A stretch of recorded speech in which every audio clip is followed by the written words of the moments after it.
back to the Learning Conference series. If you have been following along us, we have already covered a lot, from how to design powerful learning events to how to activate your audience in that moment when you are live. But today, we are flipping the lens. Today, the main question that we are going to answer is what happens after the event ends? The post event strategy. Because one of the truths is that you can host the most highly engaged, content rich event in the world, but without proper follow ups, even the best ideas can start to fade and learning might not be any useful. So, when the virtual stage lights go off, that's not the end for us. That's the beginning of another opportunity. So, welcome to our episode 5, where I am joined by Ashwini, who will help us design some of the most thoughtful post event learning journeys across different industries based on his experience. So, welcome, Perfect. Ashwini. Yeah. Thanks, Prachi. Great to be here. And you're absolutely right. I think event is one part, and focusing on the live engagement piece is one part. But really, the focus has to be how do you sustain the learnings after that? Like we discussed in our previous episodes, the center of your event is the attendees. So, what do you do with the attendees after the event is live? You need to ensure that your event echoes are felt even after the event. So, yeah, that's a great segue into our topic for today. Great, Ashwini. So let's just start with the pattern we both have seen that people actually forget what they have learned really fast. And today the teams are working really hard on creating that perfect event. But the moment it ends, things go quiet. So why does this keep happening and what are we missing in our strategy? Okay. Yeah, Prachi, that's a great point. And yes, I think this idea of missing out on the learnings or forgetting things is rooted deep in our psychology. So there is a documented study called Forgetting Curve, which actually documents and says that people tend to forget 50 to 70% of whatever they have learned within a day. And if there is no reinforcement, they will forget 90% of it. So, as you are seeing that if the learning is not followed by immediate reinforcement, they will tend to forget. This is not a mistake of your employees, your teams, but they will tend to forget. That's rooted in our psychology.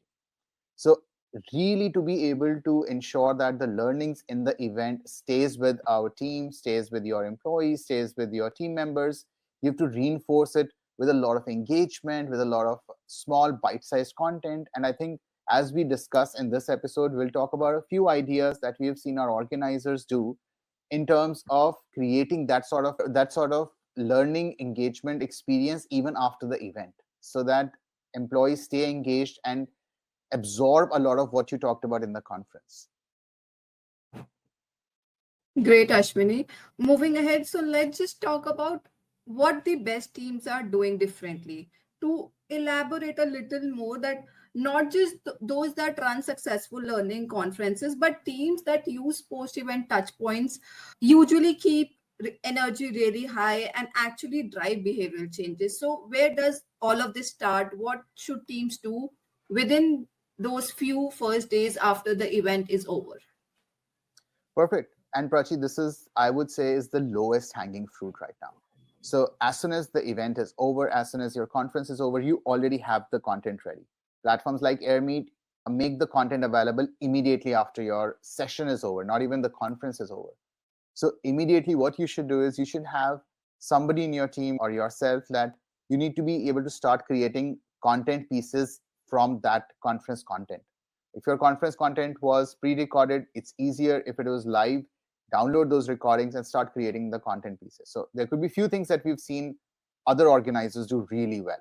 So number one is immediately, as soon as the conference ends, within the next 24 to 48 hours, send out a short summary highlight video. What were the sessions? Some of the key sessions, capture those one or two key moments, send it out. Even if anybody who did not attend it, they would love to see it. They would love to see what was the energy like. Number one. We've seen this is very easy to do and get immediately out. Second is use AI to your advantage. Get tons of summaries of your sessions out. and then send it to relevant people of those functions, people or employees who were participating in that session. Send those summary out to them, because anybody who attended it, who found it useful, would love to have a detailed summary of those sessions. And of course, you can also create, for example, there is a full recordings on demand library. So if there is a content hosting, if there is an LMS system that you have, or platforms like Airmeet, which you can keep open even after your event, have all the recordings available there. If there are sections which people enjoyed, they can always go back and enjoy and recap those sessions. Of course, you can also have your text that you used, all the resources library also available. Just to give you an example, right? So one of our fintech clients, they used an AI tool to auto summarize the 3 key sessions into bullet points and by topics. And then within the next 3 to 5 days of the conference, 75% of employees had already engaged with those summaries, those bullet points. So even if people did not attend live event, or they attended but missed that session, summaries really help in trickling down the learnings immediately after the event, and keeps the momentum going, because people have just attended it. So they would love to get like a key takeaways from those sessions. So that's, I think, lowest hanging fruit that you can do immediately and within the next 24 to 48 hours. I love that, and especially the AI tool for that auto summarization was really great idea. And one thing that I've realized that is it's not just about convenience, it's about reinforcing messaging, as you were just talking, in different formats that actually match how people consume information. And let's be honest, not everyone caught every session live during your complete conference. So this gives them another chance to look at the sessions that they might have missed out. Moving ahead, we have made the content accessible, but what about the conversations, Ashwini? Because sometimes the real learnings happen when people talk about what they saw and how it connects to their work actually. So, how are teams making that space for that after the events to create those conversations moving ahead? Fantastic idea, Prachi. Fantastic point, actually. Yeah. So it's not just about content. The whole idea of running a virtual conference was that you have live engagement and live coordination. So carry that theme forward. So even after your event, create a community space, create a space where employees can come in and have interactions. Like, for example, Airmeet has a lounge. You can keep the lounge open even after the conference, and then let people come in and have those conversations together. Because like you said, that the conversations have to continue after the event, and that's where peer learning starts happening. So how many of them applied those learnings into the event? So have, number one is have small community events or like team based sessions within the smaller teams and smaller silos, and get feedback from them, talk about what somebody's takeaways was, what did somebody start using in their work or not. So one is moderated sessions that you can do per team, and second is create a community space like a lounge where people come in and they talk about certain topics which were covered in those learning conference sessions. So to do this, and then trigger it with an open-ended question that, okay, hey, did anyone try this? What were the learnings? What were the takeaways? Did anyone implement this in their work today? So things like these get people thinking that, okay, yeah, they did something, they attended an event, and now they're trying to pick learnings from there and implement those things from there. Ashwini, community ideas, lounges, great ways to continue those conversations. And it's less about extending the event and more about giving ideas a place to breathe and grow, where people can talk to each other, discuss, and follow what they learned during the conferences. Yep. Okay, now let's just shift from conversation to action.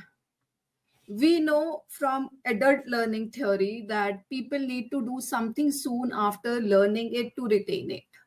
So, what are some of the creative ways you would suggest or you have seen companies prompt that would help them? Perfect, Prachi. Yeah, absolutely. In fact, if our listeners remember, this is exactly what we talked about in event as well. That in event also, to maintain their engagement and their focus on the event, the attendees need to be doing something every few minutes. So similarly, that they will only, everyone retains more if they are doing or applying what they've learned. So there are a few things that we've seen our organizers do it, and we found it very interesting to apply it in some of the events that we have hosted for our clients. So number one idea is that, okay, run a micro certification course. So let's say if the learning conference was about AI or new technologies coming in, just build a small trivia quizzes and build a micro certification course, which can be taken within the next 30 days from the event. Now, what that does is that forces people to start thinking about, hey, I learned this at the conference. How do I apply this? So we've seen that work really well. Then number two is that we've seen people do is that they get into specifically challenges. So streaks and challenges that, okay, each team gets a challenge that, okay, hey, this is what you learned. Let's now implement this in your work. And then after a month or after 2 weeks, whoever has the best implementation, that's showcased to the company wide town hall or all hands.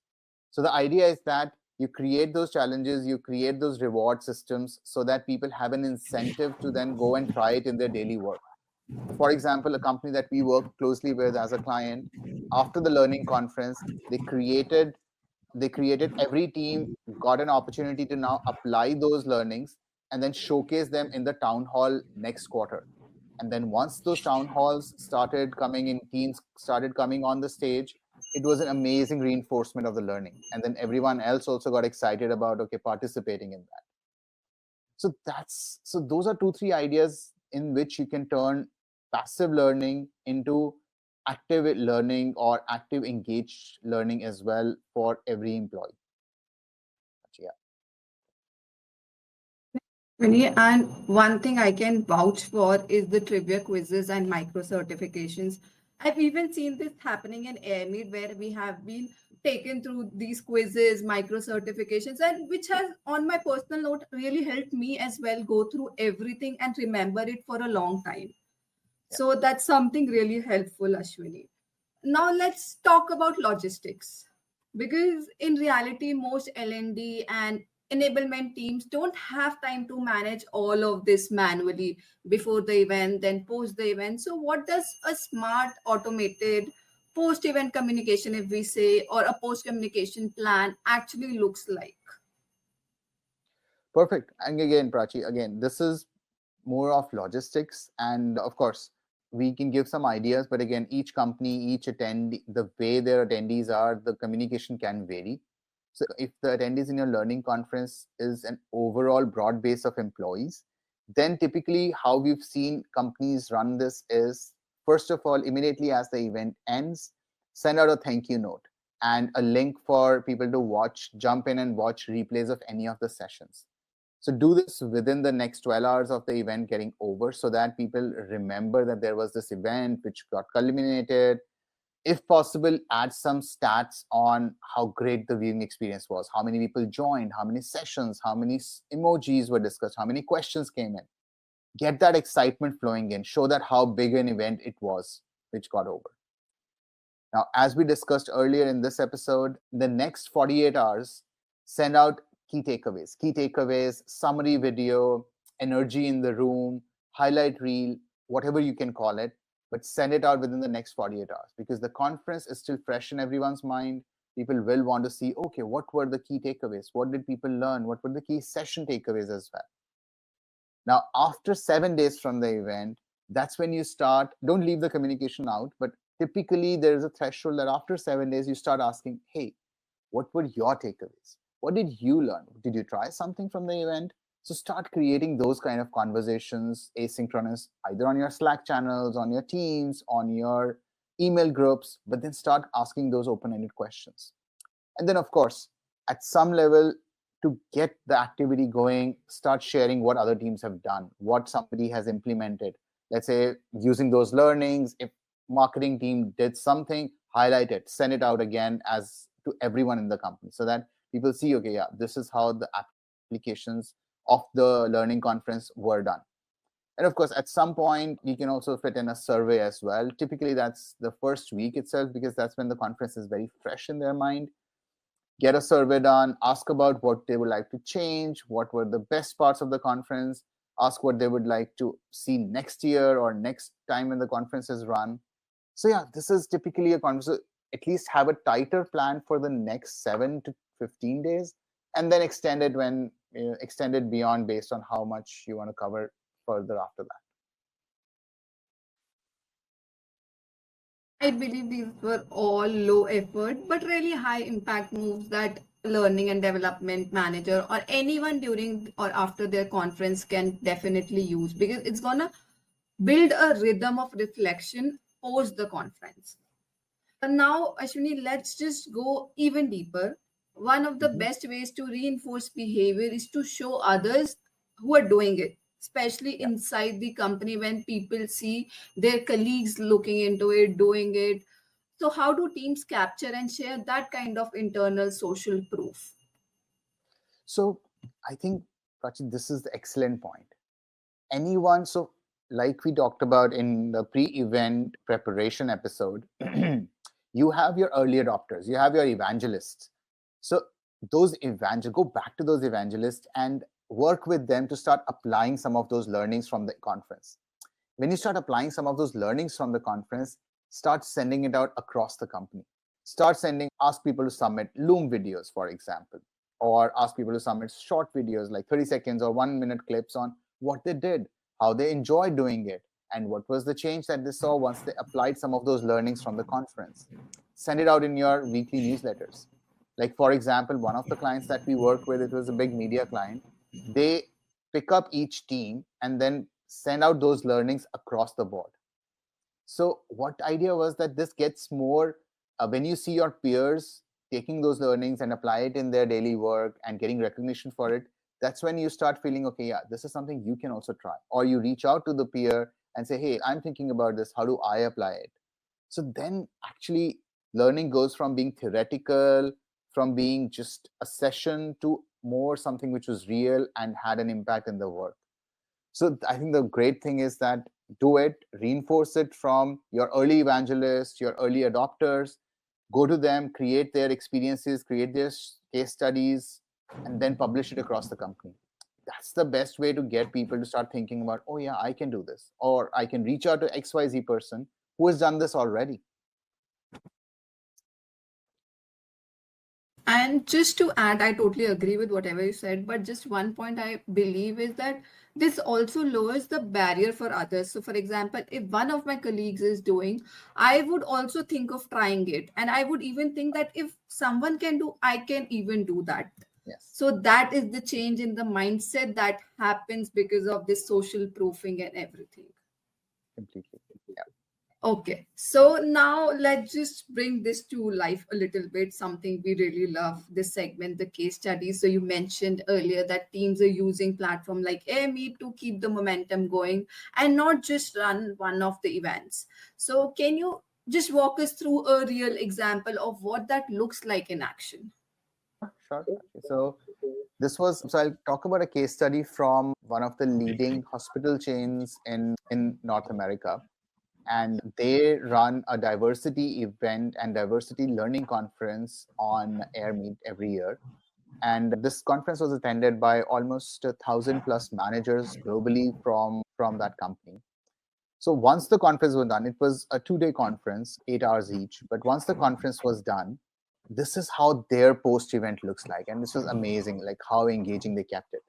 So within 24 hours, there was a Slack summary shared across the board, across the organization by the CHRO of the company.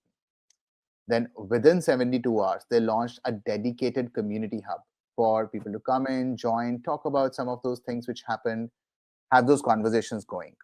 They created certification paths based on some of the sessions that were done. So, for example, if someone has attended a few sessions, XYZ sessions, they can take up certain quizzes, they can set up certain this, and they get micro certifications for those sessions.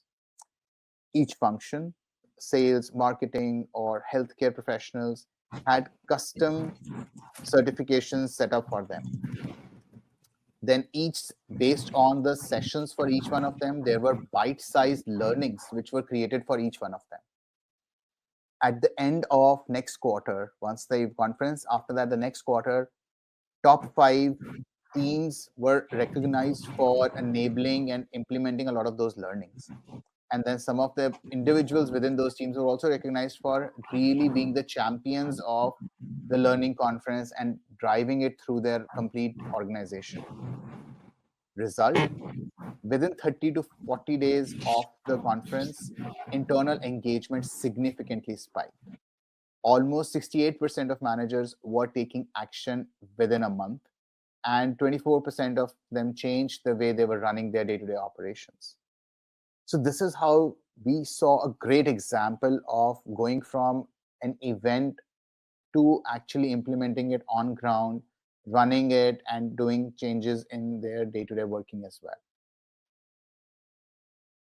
Great example, Ashwini. And I think it's very safe to say that this is what we mean by post event activation and its impact on engagement and employees. So, this was the last segment of episode 5. Don't let your learnings fade. Your event might end in 90 minutes, but the real change happens in the weeks that follow. And this is what we discussed throughout today's episode. Just to summarize, to make it stick, we need to just start with reinforcing the takeaways first, then activate people to apply it, create a peer led moments to internalize within the organization, and last but not the least, think of it as a cycle and not a checklist. It is going to be ongoing post the event is completed. So anything before we end, Ashwini, you would like to add? No, Prachi, I think you covered it really well. It's about the sustained learning which keeps the momentum Yes. going. So we build the momentum leading up to the conference. Now, once the conference is done, don't let the momentum die. Have continuous learning programs, learning bite-sized learning ready post event as well to keep your audience engaged and always working towards it. I would just like to end this session by saying that don't treat your events as the finish line, because it's just the starting point of a longer journey. So, this was the end of episode 5. In our final episode next week, we'll talk about what's next, designing a culture of continuous learning where the conferences become catalysts and not the containers. So, see you then in our next episode, everyone. Thank you.